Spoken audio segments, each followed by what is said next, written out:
Al-Qur'an Surat At-Tin ayat 5. ثم رددنه أسفل سافلين. Artinya, kemudian kami kembalikan dia ke tempat yang serendah-rendahnya.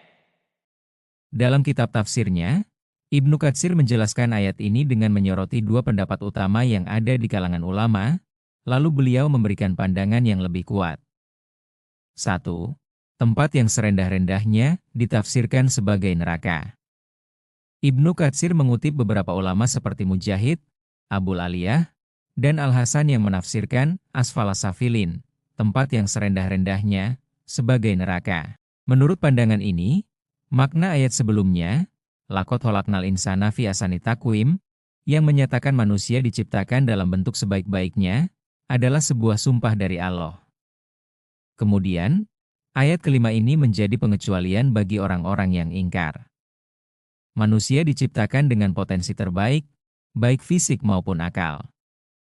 Namun, jika mereka tidak menggunakan potensi tersebut untuk beriman dan beramal saleh, maka mereka akan jatuh ke dalam kehinaan yang paling parah, yaitu azab neraka. Ibnu Katsir mendukung penafsiran ini dengan membandingkan ayat ini dengan ayat-ayat dalam surat Al-Asr, yaitu, Wal Asr, Innal insana lafi khusr, illal ladzina aman wa amilu solihati.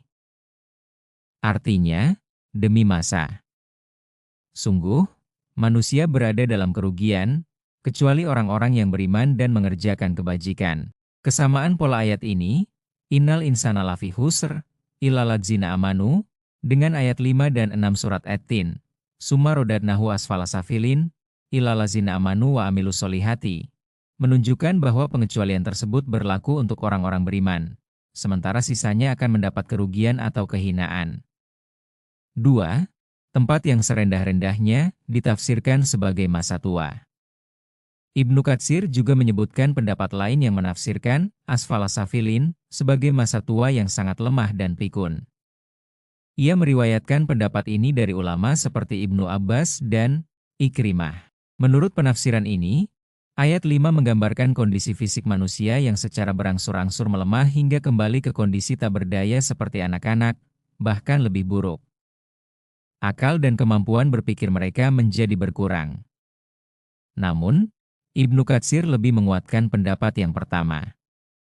Beliau menjelaskan bahwa makna, kecuali orang-orang yang beriman, pada ayat selanjutnya lebih tepat merujuk pada pembalasan akhirat, yaitu neraka. Karena, orang yang beriman pun bisa mengalami masa tua yang pikun. Jika asfala safilin adalah pikun, maka pengecualian bagi orang beriman menjadi kurang relevan. Oleh karena itu, Ibnu Katsir cenderung pada penafsiran bahwa asfala safilin adalah neraka. Karena neraka adalah tempat paling rendah dan paling hina yang ditakdirkan bagi manusia yang ingkar. Sedangkan ayat 6 berfungsi sebagai pengecualian yang menegaskan bahwa orang-orang beriman akan mendapatkan pahala yang tidak putus-putus, bahkan saat mereka memasuki masa tua.